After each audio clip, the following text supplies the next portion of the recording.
Tonight, from Yemen to India to the United States, scarcity, contamination and conflict.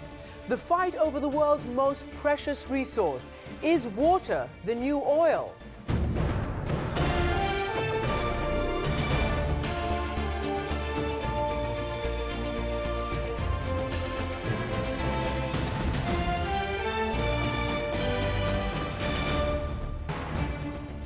Good evening, everyone. I'm Amanpour, and welcome to the program.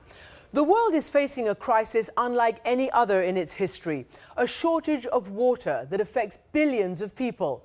Today, 1 in 3 don't have enough water, and that number could double in 15 years. And human efforts to divert water to parched fields and to factories are causing immense damage to the environment, and it is even fueling violence. Take Yemen, where right now the world is focusing on the terrorist threat.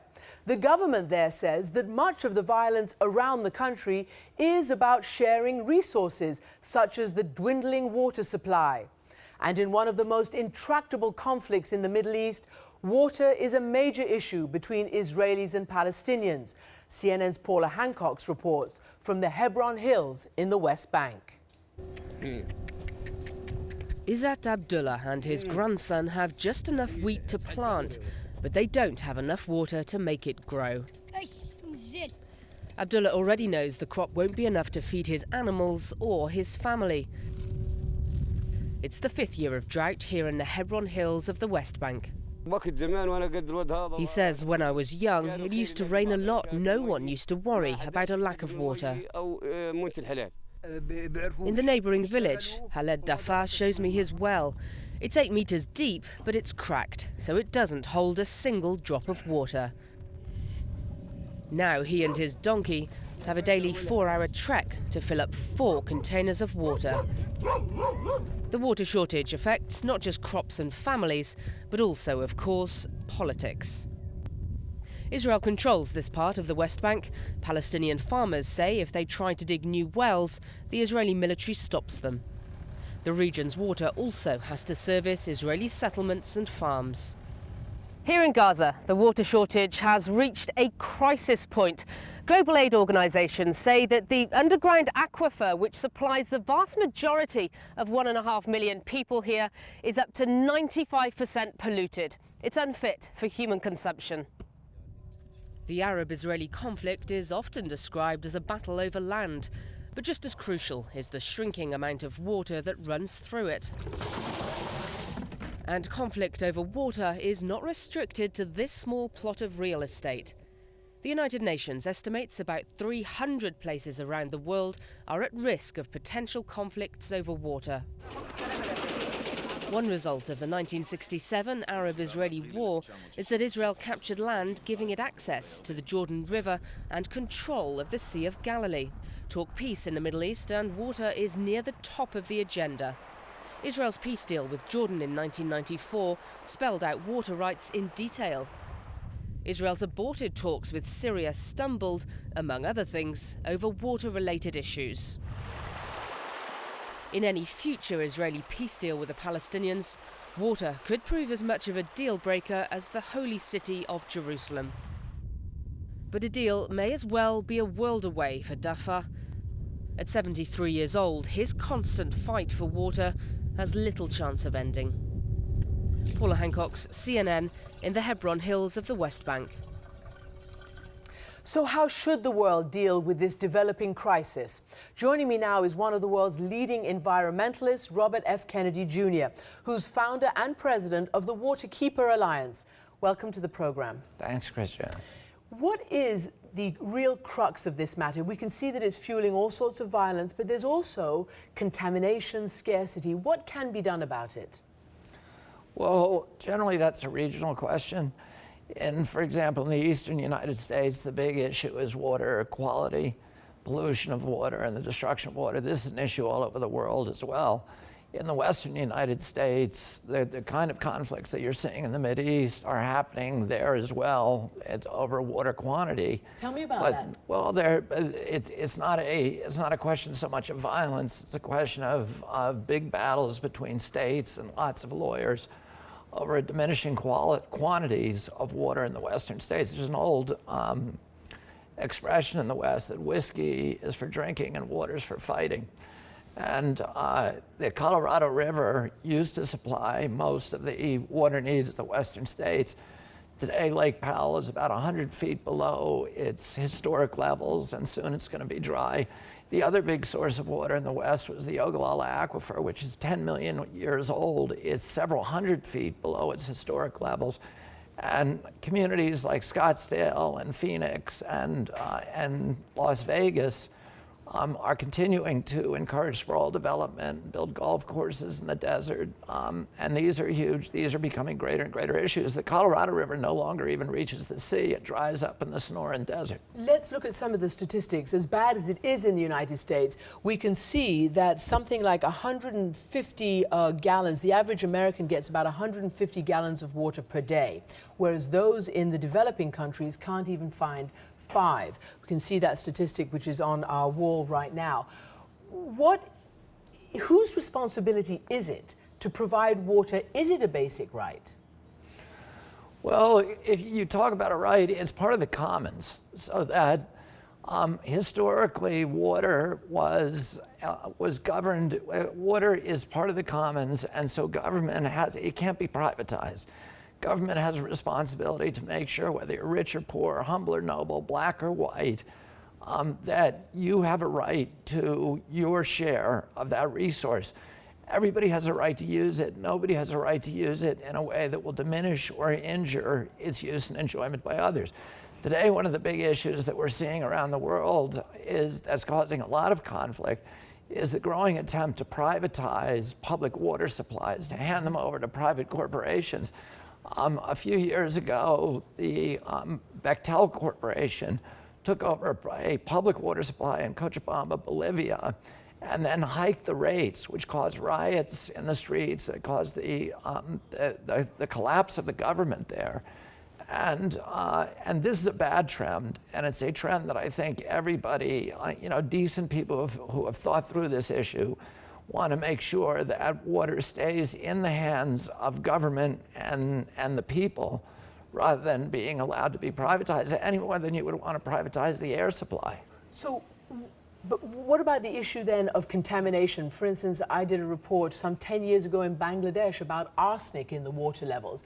And just a few weeks ago, looked at the front of the New York Times here in the United States and found that some 20% of America, its water supply is contaminated with, among other things, arsenic and such things. 49 million people having to suffer levels of bacteria and other such things in the water here. How is that possible? Well, there's lots of threats to water quality in the United States. One of the threats that is receiving increasing attention is the level of pharmaceuticals in our drinking water. New York City, where we are today, has one of the finest drinking water supplies in the world, but there are 122 sewage treatment plants discharging into the 2,000 square mile reservoirs upstate in the Catskill Mountains in Westchester County. Those sewage treatment plants, the water that comes to New York City is unfiltered water. It has to be heavily chlorinated. That creates a class of chemicals called trihalomethanes, which the city of New York doesn't even test for. In addition to that, there's growing concern about pharmaceuticals in our water supply. About 80% of the estrogen when a woman takes birth control pills, about 80% of that estrogen goes through her body and then ends up in either the septic system or the sewage plant, which discharges into public drinking water. We know that in the Everglades, there are alligators that are hermaphroditic because they are exposed to so much estrogen in the early parts of their lives and the natal parts of their lives. In the Great Lakes, there are many fish species that are now hermaphroditic, that are born with 2 sets of sexual organs, a male and female. We're seeing drops in the United States in the levels of the age in which young women reach puberty. And many people believe that this is because the huge amounts of estrogen that are now in our public water supply. In addition to that, there's antibiotics, there's antidepressants in measurable amounts in almost every public water supply in our country. We're going to take a break, but as we go to a break, I want to put another statistic up there, another fact, which says that water and sanitation crises claim more lives through disease than any war claims through guns. That's one thing that we're going to talk about after a break. And again, we're going to talk about what Robert Kennedy just brought up, the growing privatization of water. So who should pay for it, government or consumers? That's when we return. Look at this part of Tigris River.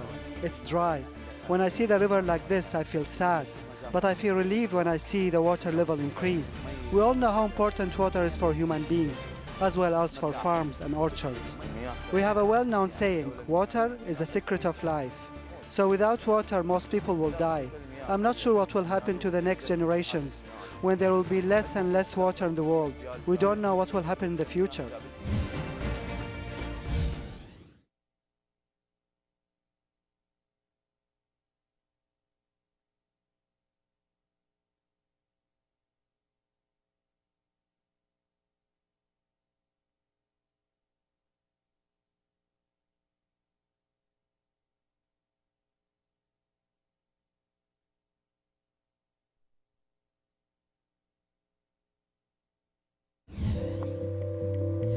You know, parents will take the tokens that they use into making sure that the water can run, you know, wherever they go, maybe to work and all that. And then during the day, kids don't have water. And this other woman who lived in a shack with 2 kids took the token and went with it to work. And the shack caught fire. And there was no water to stop the fire. And even the neighbors are saying, we don't have money to stop hair fire, you know? These projects are taking away our humaneness.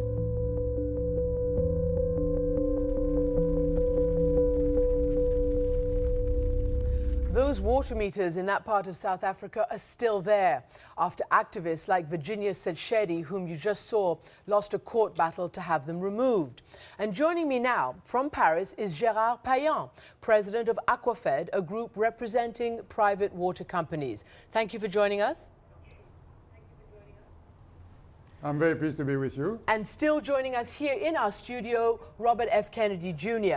We hope also to speak to the founder of the Blue Planet Project, MAUDE Barlow, from Ottawa, Canada, in just a moment, once we get the technical route re-established. But first, let me ask you, Mr. Payan, that you may have seen and heard what we just played about how people in those poor places of South Africa needed tokens to get water. And that was at a time, that was the Suez Company, I understand. How can that be moral? Well, everywhere in the world, governments have the responsibility to ensure that water is available to all users. I represent private water operators, private companies that operate water systems, that deliver water services when mandated by governments and under the control. In Aquafed, in our federation, we have members of all sizes and all countries. So our job, when mandated by governments, is to bring good quality water to people. It is our duty, and we do it. Okay, Mr. Payan, let me ask Robert Kennedy. Let me just ask. He says it's government's responsibility, but their job is also to keep it clean, and they have a vital role in privatizing water. What do you say to that? Well, it's one thing if government contracts a private company to construct and perhaps even to operate a government-owned water filtration plant. But if the rates are determined by a corporation, if the corporation itself is given control over the water supply so that they stand between the public and the water, and they can essentially blackmail the public by saying, we're going to raise the rates to what we think that they ought to be, that is a moral problem. And I don't think, you know, this is like, how would you give a private company the right to regulate people's air supply? Mm-hmm. At some point, it's part of the commons. It is a vital part of the Commonwealth. But not only that, These are survival resources, and people pay whatever they need in order to get water or air. You can't give that power, that tremendous power, to private corporations, profit-making corporations. Mr. Payan, why should that vital right and necessity? After all, we can last several weeks without food, but not without water. It's so vital. Why should that vital resource be privatized? Why? Well, I understand that some people believe that when water is supplied by a private company, the government loses control on it. In practice, it doesn't work like that. The government makes the main decisions. The government, central or local, decides the targets. The government decides the tariffs, I mean the rates that have to be paid by the people. And an operator, public or private, it doesn't make so much difference, does the job on the ground. We are implementers. We are implementers of public water policies. Regarding the cost and the price, I'd like to say that purifying water, transporting water to each individual house has a cost. And the government has to decide who should bear this cost. Should it be borne by taxpayers, or by water users, or by both, by a mix? It's a political decision. And in different countries, you may have different answers to that. Okay, Mr. Payan. But in any case, Mr. the Payan. cost has to be borne by somebody. Mr. Payan, I'm going to put that question to Maude Barlow, who's just joined us. The cost has to be borne by somebody, Maude. Is that a legitimate argument? And why not? Surely somebody does have to pay for the infrastructure, for the cost of actually bringing the water, whether it's to a shanty town or to a home in Manhattan. That's right, and most of that money coming into global south countries is paid for by the World Bank. Mr. Payan knows very well that Suez and Veolia and the other private companies do not put a lot of money into those projects. It's public money, and our argument is that that public money could be used just as well to provide public services, which then wouldn't have to make a profit for shareholders, and every single cent that's put into that would be put back into infrastructure, into making sure the poor get water, and that the delivery is just and equitable across the board. What you need to understand is that Aquafed and Suez and Veolia and the World Bank and the World Water Council have worked very, very hard to build a kind of elite consensus around the world that this is all an agreed upon thing, that there's a public behind this, and that private deliverers are just doing a good thing for the poor of the world. In fact, these are some of the biggest corporations in the world. Suez is number 79 on the Fortune 500. They're in it to make money. They're in it to grow. Okay. They want to be delivering water for profit around the world. Okay. And we can't be fooled by a kind of, this is a charity kind of message. Mr. Payan, she has a point, doesn't she? Because private water shareholders are not going to wait for many, many years to see their profit turn. And while it may not harm people in the rich part of the world, having to pay such exorbitant prices for the poor people is impossible, as we've seen in so many cases. Well, as I said before, in my federation, in Aquafed, we have private companies of all sizes, small sizes, mid-size, and large companies. Regarding the cost of water, the governments have to decide the tariff structures, and they have to make water affordable to the whole population, which means that they have to decide the way subsidies can help people to afford the cost of water. It may be free water in some cases. The companies, as we are, think that water is a human right. We have supported the concept of human right for many years now. And there is a good reason for that. It's because our job is to bring good quality water to everybody. So governments make the decisions, and we do the job on the ground. Okay. We provide water to all those people that request we do. All right, Mr. Payan. Maude, before I turn to Mr. Kennedy again, what about that? Christiane, listen, here's the issue that we're dealing with. We are a world running out of fresh water. It's something we learned in grade school that couldn't happen, but we are in fact a world running out. If there were all the water in the world, it wouldn't matter if some people made a lot of money on it. The reality is that there is more demand than supply, and it's that increase in demand and the decrease in supply is growing. So it makes a big difference how we're going to decide who's going to allocate water. Mr. Payen and those who believe in privatization is also water markets, water bottling, all sorts of other ways, believe that it should be based on the market like Coca-Cola or running shoes, and it should go to those who can pay.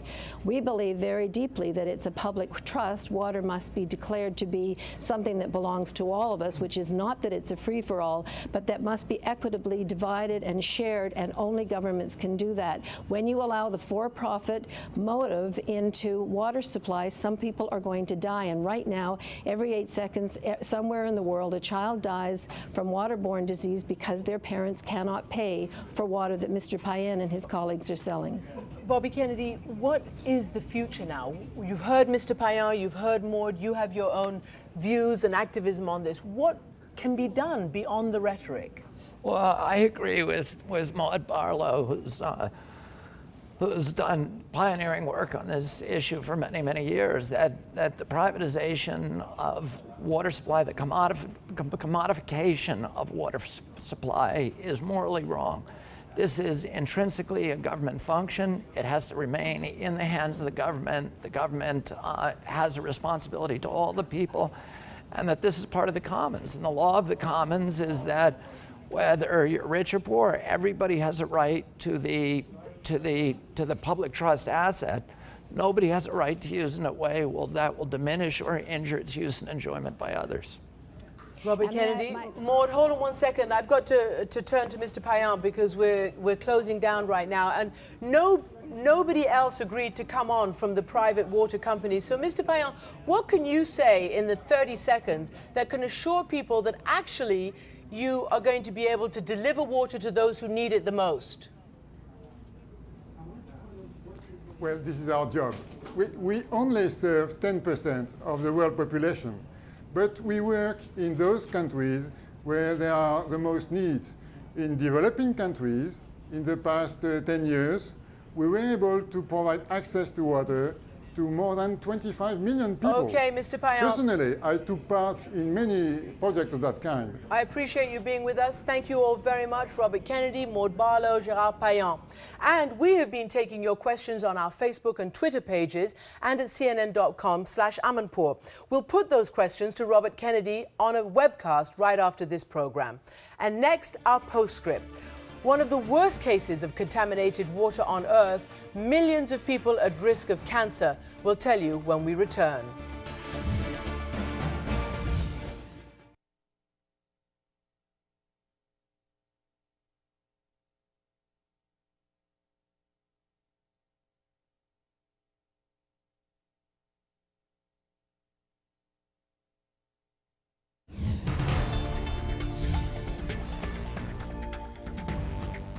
And now our postscript. We've been talking about the dire consequences of unsafe drinking water. And as I said earlier, in 1999, more than 10 years ago, I reported on one of the world's most devastating cases of contaminated water in Bangladesh, where millions of people have been exposed to arsenic. The problem arose in the 1970s when wells were dug to protect people from waterborne diseases in rivers and streams. But what happened was even worse. And this is one of thousands of villages at risk. Chakraborty and his team of doctors have come to test the people who live here. Her entire foot is encrusted. And these black spots show that these villagers are seriously at risk for the cancer that arsenic causes. What about this little girl you were talking about? Which is the one that's badly affected? No.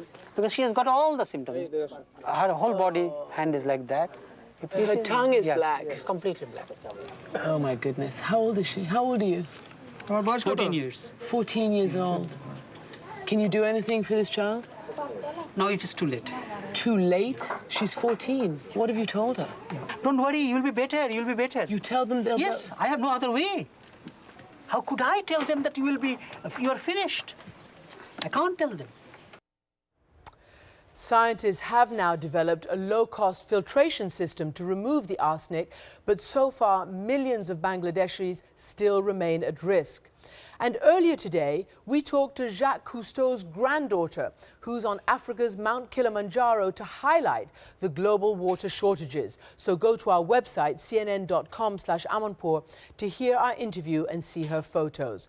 And that's it for now. Thank you for watching. For all of us here, goodbye from New York.